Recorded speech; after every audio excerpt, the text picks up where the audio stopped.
இந்த கத்திரிக்கோலை எடுத்து நீ கையில கட்டி இருக்கிற கயரை வெட்டிடணும். கயரை வெட்டி போட்டுட்டு நியமன ஆணையை எடுத்துக்க, அல்லது நியமன ஆணையை வச்சுட்டு கயிறோட போய் சேரும். அந்த கயிறு வெறுமனே மூட நம்பிக்கை மத அடிப்படையில் கட்டப்பட்ட கயிறு. இன்றைக்கு இருக்கிற கயிறு அதை விட ஆபத்தானது. அதுவும் குறிப்பாக தென் மாவட்டங்களில் மிக கொடுமையாக இன்றைக்கு சாதி கலவரங்கள் நடப்பதற்கு வித்திடுகிற கயிறு. அவ்வளவு பெரிய பிசாசு இந்த கயிற்றை பார்த்தவுடன் பயந்து ஓடிவிடும் என்பார். அதையும் நம் மக்கள் நம்புவார்கள். அது வேறு. சாதி தங்களை பாதுகாக்கும் என்று பலர் கருதுகிறார்கள்.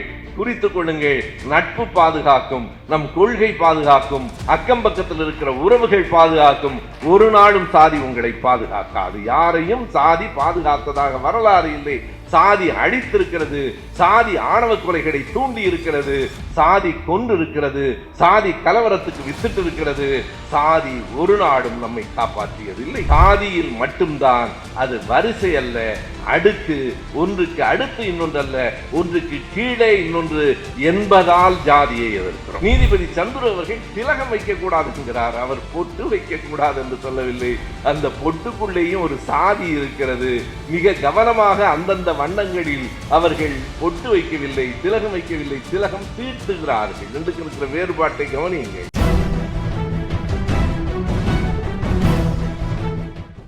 இருபத்தி 5 ஆண்டுகளுக்கு முன்னால் தமிழ் சான்றோர் பேரவை என்னும் அமைப்பை நடத்தி கொண்டிருந்த ஐயா அருணாசலம் அவர்கள் அவருடைய நிறுவனமான மாணவர் நகலகம் ஸ்டூடெண்ட் ஜெராக்ஸ் அதற்கு வேலைக்கு வருகிறவர்களிடம் ஒரு நிபந்தனை விதிப்பார். நான் கண்கூடாக பார்த்த ஒரு நிகழ்ச்சி. அவருடைய தகுதி எல்லாவற்றையும் பார்த்துவிட்டு உன்னை வேலைக்கு சேர்த்துக் கொள்ளுகிறேன், கொஞ்சம் இரு என்று சொல்லி, அப்போ அந்த அப்பாயின்மெண்ட் ஆர்டர் அடிச்சுட்டு வாம்பார். அந்த நியமன ஆணை வந்தவுடனே அதை அவரிடத்துல கொடுக்காமல் மேஜையில் வைத்து விட்டு பக்கத்தில் ஒரு கத்திரிக்கோலும் வச்சிருப்பார். என்ன சொல்லுவார் என்றால், நாளையிலிருந்து நீ வேலைக்கு வரலாம், நியமன ஆணையை எடுத்துக்கொள்ளலாம், ஆனால் ஒரு சின்ன நிபந்தனை, இந்த கத்திரிக்கோலை எடுத்து நீ கையில் கட்டி இருக்கிற கயரை வெட்டிடணும். கயரை வெட்டி போட்டுட்டு நியமன ஆணையை எடுத்துக்க, அல்லது நியமன ஆணையை வச்சுட்டு கயிறோட போய் சேரும்பார். நான் பார்த்த வரையில் பலர் கயிறை வெட்டி விட்டார்கள். ஏன்னா அவனுக்கு வேலை வேணும், நாளை காலையிலிருந்து வேலை. நான் அவரிடத்துல கேட்பேன், இது கொஞ்சம் ஜனநாயகத்துக்கு எதிராக இல்லையா என்று. அவர் என்னிடம் சொல்லுவார், உங்கள் ஜனநாயகம் எல்லாம் இந்த நாட்டில் செல்லாது, கொஞ்சமாவது கட்டாயப்படுத்தவில்லை என்றால் இந்த மக்கள் மாறமாட்டார்கள் என்று சொல்லுவார். ஆனால் அந்த கயிறு வெறுமனே மூட நம்பிக்கை மத அடிப்படையில் கட்டப்பட்ட கயிறு. இன்றைக்கு இருக்கிற கயிறு அதை விட ஆபத்தானது. அதற்காக சொல்லுகிறேன். ஒரு காலத்தில் நான் சிறுவனாக இருந்தபோது பார்த்திருக்கிறேன், கையிலே ஒரு கருப்பு கயிறு கட்டுவார்கள். அதற்கு காசி கயிறு என்று சொல்லுவார்கள். காசிக்கு போய் வந்தவர்கள் கொண்டு வருகிற கயிறு. பிறகு சிலர் இந்த கயிற்றை கையிலே கட்டி கொண்டால் காத்து கருப்பு அண்டாது என்பார்கள். பேய் பிசாசு பற்றியெல்லாம் பிரமாதமாக சொல்லிவிட்டு, பேய் என்ன செய்யும் தெரியுமா, பிசாசு என்ன செய்யும் தெரியுமா என்று சொல்லிவிட்டு, அவ்வளவு பெரிய பிசாசு இந்த கயிற்றை பார்த்தவுடன் பயந்து ஓடிவிடும் என்பார்கள். அதையும் நம் மக்கள் நம்புவார்கள். அது வேறு. ஆனால் இன்றைக்கு இந்த நாவல் எழுதப்பட்டிருக்கிற சூழல் என்பது இது வேறு கயிறு. முற்றும் ஒழுக்க சாதிக்கு தொடர்பான ஒரு கயிறு. அதுவும் குறிப்பாக தென் மாவட்டங்களில் மிக கொடுமையாக இன்றைக்கு சாதி கலவரங்கள் நடப்பதற்கு வித்திடுகிற கயிறு.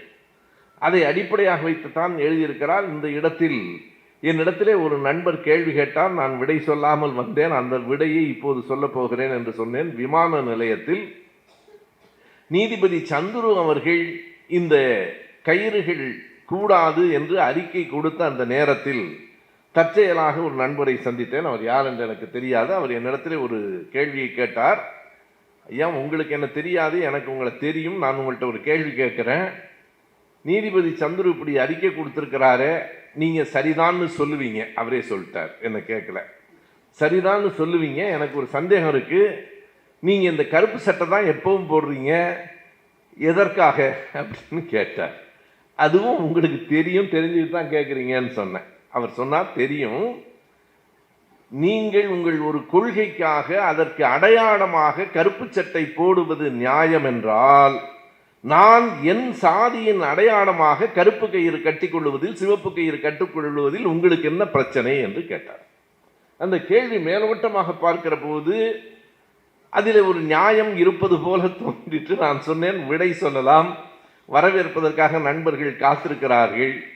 நான் எங்காவது ஒரு இடத்தில் விடையை சமூக வலைத்தளங்களில் என் முகநூலிலோ எங்காவது எழுதுகிறேன் என்றேன். எழுதவில்லை, நேரம் இல்லை. இப்போது ராஜநாகப்பன் அவர்கள் எனக்கு வாய்ப்பு தந்திருக்கிறார். இந்த மேடையை நான் அதற்கு பயன்படுத்தி கொள்ளுகிறேன்.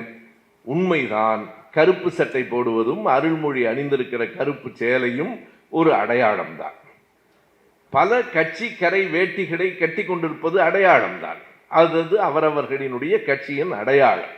நெற்றியிலே இருக்கிற திருநீரு, அணிந்து கொண்டிருக்கிற சிறுவை, தலையில் வைத்திருக்கிற தொப்பி ஒரு மதத்தின் அடையாளம்தான். இத்தனை அடையாளங்களையும் நீங்கள் ஏற்பீர்கள், ஆனால் சாதியின் அடையாளமாக நாங்கள் கயிறு கட்டினால் ஏற்க மாட்டீர்களா என்று அவர் கேட்கிறார்.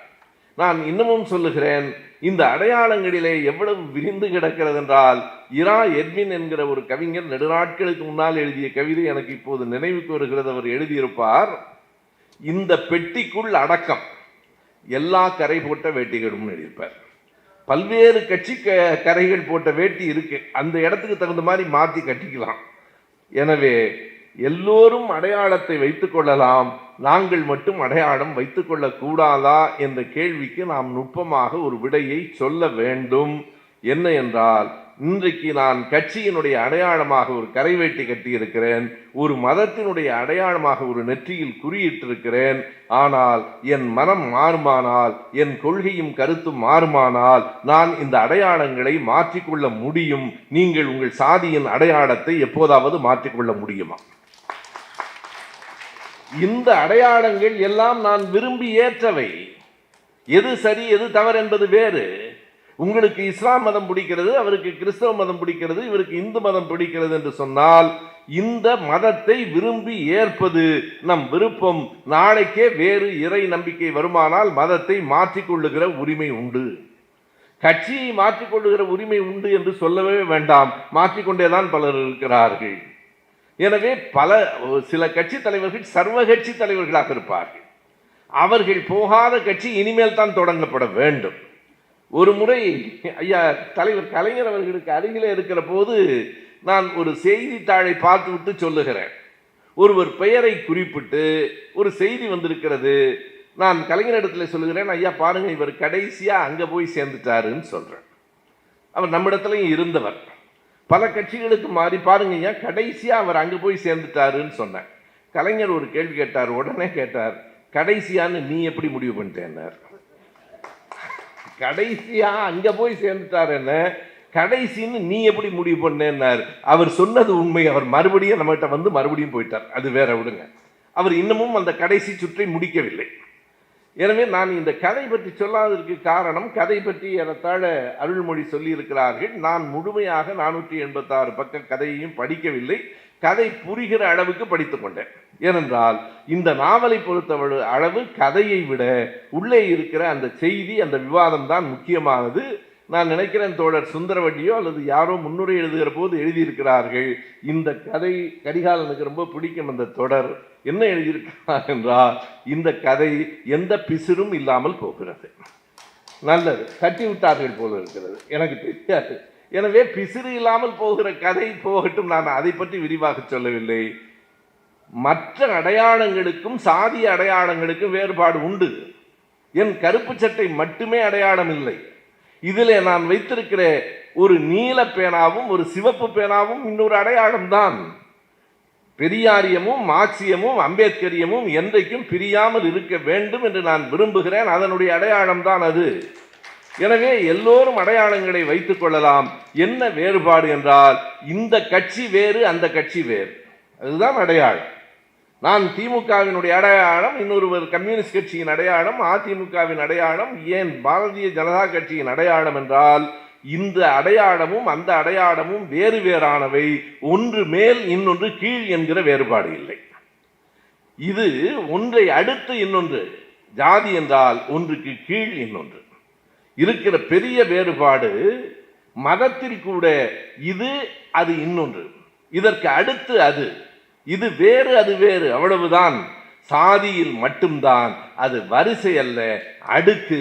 ஒன்றுக்கு அடுத்து இன்னொன்று அல்ல, ஒன்றுக்கு கீழே இன்னொன்று என்பதால் ஜாதியை எதிர்க்கிறோம். ரொம்ப அடிப்படையாக ஜாதியை ஏன் எதிர்க்கிறோம்? கட்சி எனக்கு மேல் திணிக்கப்பட்டது அல்ல. மதம் திணிக்கப்பட்டதாக இருந்தாலும் மாற்றிக்கொள்ளுகிற உரிமை உடையது. இவற்றையெல்லாம் நான் தேர்ந்தெடுத்தேன். சாதி என்னை தேர்ந்தெடுக்கிறது. சாதியை நாம் யாரும் தேர்ந்தெடுக்கவில்லை. பிறப்பதற்கு முன்பே நமக்கு சாதி முத்திரை வந்து சேர்ந்து விடுகிறது. இறந்ததற்கு பிறகும் என் பிள்ளைகளுக்கும் சாதி முத்திரை தொடர்கிறது. நான் ஒரு வேலையை தேர்ந்தெடுத்தால் அது என் தகுதி சார்ந்தது, விருப்பம் சார்ந்தது. நான் ஒரு கட்சியை தேர்ந்தெடுத்தால் அது கொள்கை சார்ந்தது, என் உரிமை சார்ந்தது. ஆனால் ஜாதி என்பது என் பிறப்பை மட்டுமே சார்ந்தது. பிறவியை தவிர, என் பிறப்பை தவிர வேறு எதற்கும் தொடர்பு இல்லாத ஒன்றை என் காலம் முழுவதும் நான் சுமந்து திரிவது என் அடையாளம் இல்லை. அது எனக்கு அவமானம் என்று உணர்வதால் சாதியை விட்டு வெளியவர். அதுதான் அடிப்படையான செய்தி. எந்த ஒன்று என் பிறப்பினால் மட்டுமே தீர்மானிக்கப்படுகிறதோ அதற்கு என்னுடைய கல்வியை பற்றி கவலை இல்லை, என் தகுதியை பற்றி கவலை இல்லை, என் நேர்மையை பற்றி கவலை இல்லை, என்னுடைய எந்த குணத்தை பற்றியும் கவலை இல்லை. இந்த குடும்பத்தில் பிறந்தால் இவன் இந்த சாதி என்று சொல்லுவது பிறப்புக்கும் எல்லா உயிர்க்கும் என்பதற்கு நேர் எதிராக இருப்பதால் திருக்குறளை ஏற்றுக்கொள்ளுகிற எவனும் சாதியை ஏற்க முடியாது. திருக்குறள் தான் நான் பல இடங்களில் சொல்லியிருக்கிறேன். பிறப்புக்கும் எல்லா உயிர்க்கும் என்பதுதான் திராவிடத்தின் முதல் குறள். புத்தனும் திருக்குறளும் சொன்ன அதனுடைய தொடர்ச்சி தான் நடைமுறையில் திராவிட இயக்கம். இன்றைக்கும் இங்கே பெயர் போட்டிருக்கிற போது நண்பர்கள் வேடிக்கையாக சொன்னார்கள், அருள்மொழியினுடைய பெயருக்கு கீழ் திராவிடர் கழகத்தின் துணைத் தலைவர் என்று போட்டிருக்கிறது. ஐயா கலிபூங்குன்றன் கோபித்துக் கொள்ள மாட்டார். எனக்கு திராவிடர் கழகம் என்றே போட்டிருக்கிறார்கள், நானும் கோபித்துக் கொள்ள மாட்டேன். காரணம், திராவிடர் கழகம் என்றாலும், திராவிட முன்னேற்ற கழகம் என்றாலும், திராவிட இயக்க தமிழர் பேரவை என்றாலும் எங்களுக்கு அடிப்படை ஒன்றுதான், பெயரில் என்ன இருக்கிறது. வேறு வேறு இவை பிளவுகள் அல்ல, கிளைகள் வேறு வேறாக பிரிந்து தாய் கழகம் திராவிடர் கழகம் தான். எனவே நண்பர்களே, இந்த சாதி என்கிற ஒன்றுதான் மனிதர்களை பிரிக்கிறது. அருள்மொழி அவர்கள் சொன்னது போல, ஒருவேளை சாதி சங்கம் இப்படி செயல்படுமானால் அதில் நாம் தலையிடாமல் கூட இருந்து விடலாம். எப்படி? இந்த சாதியில் இருக்கிற நலிந்து போன குடும்பங்களுக்கு உதவுவது, இங்கே இருக்கிற பிள்ளைகளை படிக்க வைப்பது. இந்த சாதியிலே இருக்கிற பணக்காரன் வெளியே இருக்கிறவனுக்கு உதவவில்லை, அந்த சாதியில் இருக்கிற ஏழைக்காவது உதவுகிறான் என்றால் சாதி சங்கம் கூட இருந்து தொலையட்டும். ஐயா பெரியார் அவர்கள் பேசாத சாதி சங்கம் எதுவும் இல்லை. பல்வேறு சாதி சங்கங்களில் பெரியார் பேசியிருக்கிறார். ஆனால் என்ன பேசியிருக்கிறார் என்பது வேறு. சாதி சங்கத்தில் போய் சாதியை எதிர்த்து பேசியிருக்கிறார். இது வேண்டாம் என்று யாரிடம் சொல்ல வேண்டுமோ அவர்களிடம் சொல்லி இருக்கிறார். ஆனால் சாதி சங்கம் என்பது அந்த சாதிக்குள் இருக்கிற, ஏனென்றால் சாதியை பலர் என்ன கருதுகிறார்கள், அது தங்களுக்கு ஒரு பாதுகாப்பு என்று கருதுகிறார்கள். இந்த நாவலிலும் அதே தொடர் வருகிறது. தாய் வளர்மதி சுமதியின் கைகளில் அந்த கயிறு கட்டுகிற போது அந்த தாய்க்கே தெரியாது. அவள் என்ன சொல்லுகிறாள்? இருக்கட்டும், இது ஒரு பாதுகாப்பு. எது பாதுகாப்பு? இந்த கயிறு பாதுகாப்பு. எப்படி பாதுகாக்கும்? உன்னை வேறு சாதியை சார்ந்தவன், இன்னும் வெளிப்படையாக சொன்னால் பட்டியல் இனத்தை சார்ந்த சாதியை சார்ந்த யார் ஒருவனும் உன்னை காதலிக்க கூடாது என்பதற்கான தடை இது. எனவே அவனிருந்து உன்னை பாதுகாக்கும் என்பதுதான் அதன் பொருள். சாதி தங்களை பாதுகாக்கும் என்று பலர் கருதுகிறார்கள். குறித்துக் கொள்ளுங்கள், நட்பு பாதுகாக்கும், நம் கொள்கை பாதுகாக்கும், அக்கம் பக்கத்தில் இருக்கிற உறவுகள் பாதுகாக்கும். ஒரு நாளும் சாதி உங்களை பாதுகாக்காது. யாரையும் சாதி பாதுகாத்ததாக வரலாறு இல்லை. சாதி அழித்திருக்கிறது, சாதி ஆணவ கொலைகளை தூண்டி இருக்கிறது, சாதி கொண்டு இருக்கிறது, சாதி கலவரத்துக்கு வித்துட்டு இருக்கிறது.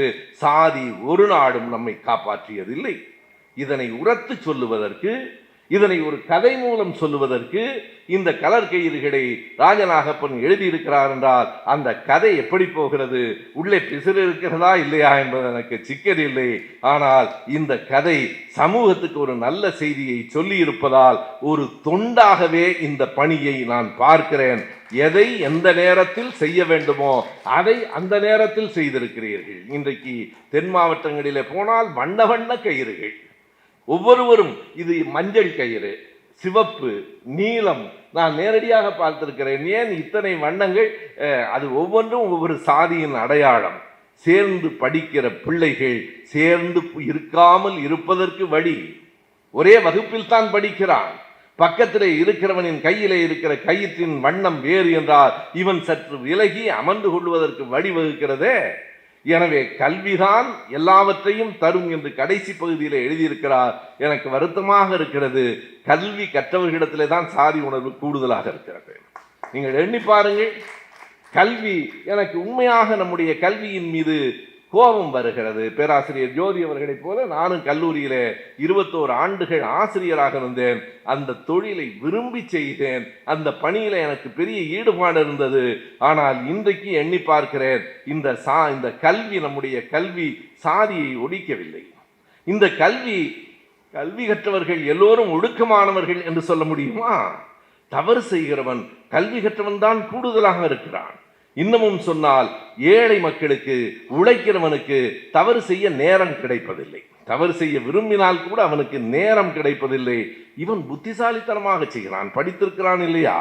535 கோடியை எப்படி கொண்டு போகலாம் என்று அவனுக்கு தெரிகிறது, படிக்காத ஏழைக்கு தெரியவில்லை. எனவே ஏன் நான் அந்த 535 சொல்லுகிறேன் என்றால், ஒரு சாதி சங்கத்தின் பெயரால் தான், அதற்கு தலைவராக இருந்து கொண்டுதான் வேட்பாளராகவும் அவர் நின்றார். அவருக்கு விழுந்த 1,95,000 வாக்குகளில் 1,00,000க்கு மேற்பட்ட வாக்குகள் அந்த சாதிய வாக்குகள். கவனித்துக் கொள்ளுங்கள், சாதி எப்படி யார் யாருக்கு வழிவிடுகிறது என்பதற்காக பாருங்கள்.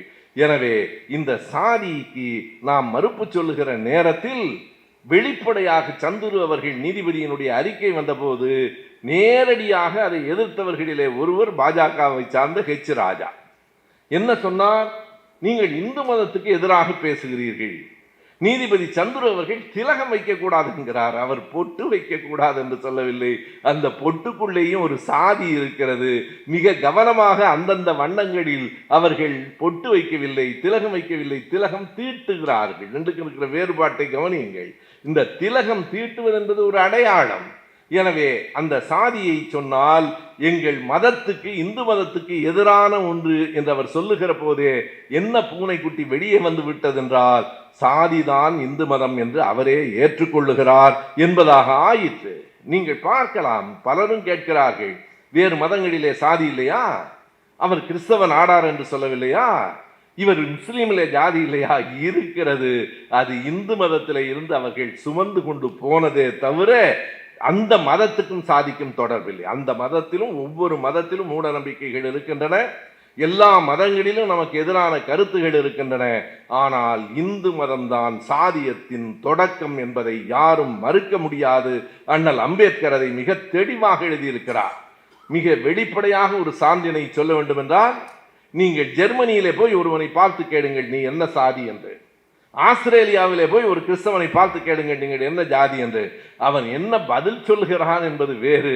முதலில் அவனுக்கு கேள்வி புரியுமா என்று பாருங்கள். நீ என்ன ஜாதி என்று கேட்டால் அந்த கேள்வியே அவனுக்கு புரியாது.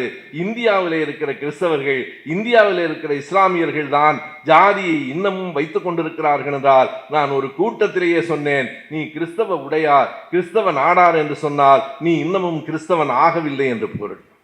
நீ சாதியை சுமந்து கொண்டிருக்கிற வரையில் ஒரு நாடும் நீ வேறு எந்த மதத்துக்கும் போகவில்லை என்று பொருள். எனவே நமக்கு மதம் எதிரி இல்லை.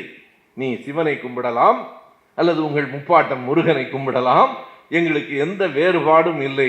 ஆனால் சாதியை சாகும் வரை நாம் எதிர்ப்போம். சாதியற்ற சமூகமே, சாதி ஒழிப்பே சமூக விடுதலை என்று முழங்குவோம். சாதிக்கு எதிரானதே திராவிட இயக்கம். ஐயா பெரியார் சொல்லுகிறார், எனக்கு என்ன கடவுளோடு வாய்க்கால் வரப்பு தகராறா? நான் சாதி என்கிற நச்சு மரத்தை போட்டு பொசுக்க வேண்டும் என்று தான் புறப்பட்டேன். அந்த நேரத்தில் நான் சொல்லுகிறேன், உன் மதம் புனிதமானது என்றால் சாதியை விட்டு பிரித்து கொண்டு போ, எனக்கு கவலை இல்லை. சாதியிலிருந்து உன் மதத்தை பிரித்து கொண்டு போனால் உன் மதத்தை பற்றி கூட எனக்கு கவலை இல்லை. சாதியும் மதமும் பிணைந்திருக்கிறது என்றால் எனக்கு வேறு வழி இல்லை. அதே மாதிரி பெரியார் சொல்லுகிறார், உங்கள் வேதம், உங்கள் கடவுள் இவையெல்லாம் புனிதம் என்று சொன்னால் நீங்கள் அவற்றையெல்லாம் சாதியிலிருந்து பிரித்து எடுத்துக்கொண்டு போய்விடுங்கள். நான் பேசவில்லை. சாதி, மதம், வேதம், கடவுள் என்கிற நான்கும் பின்னி பிணைந்துதான் இருக்கின்றன என்று நீங்கள் சொல்வீர்களானால் உங்கள் கடவுளையும் உங்கள் கடவுளையும் சேர்த்து போட்டு பொசுக்குவதை தவிர எனக்கு வேறு வழி இல்லை என்று பெரியார் சொன்னார். எனவே சாதியை மையமாக வைத்திருக்கிற எந்த ஒன்றும் சமூகத்துக்கு நன்மை தராது. இது கையில் கட்டப்படுகிற கயிறு இல்லை, கழுத்தில் கட்டப்படுகிற கயிறு. எனவே இந்த கயிறுகளை அறுப்போம். பலவந்தமாக நம்முடைய கரிகாலனே கவனமாக சொன்னார். என்றால் கரிகாலன் எப்போதும் அப்படியெல்லாம் கவனமாக பேச மாட்டார். நான் மெல்ல சொல்லுவேன், அவர் உரத்து சொல்லுவார். நானும் அருள்மொழியும் பேசுகிற முறை வேறு, கரிகாலன் மயிலரும் பேசுகிற முறை வேறு. எனவே கரிகாலனே சொன்னார், 2 கயிறுகளையும் சேர்த்து மிக அழகாக சொன்னார். கையில் இருக்கிற கயிறும் கழுத்தில் இருக்கிற கயிறும் இந்த நாட்டுக்கு நன்மை செய்யாது. அவற்றிலிருந்து விடுபடுவோம். நன்றி, வணக்கம்.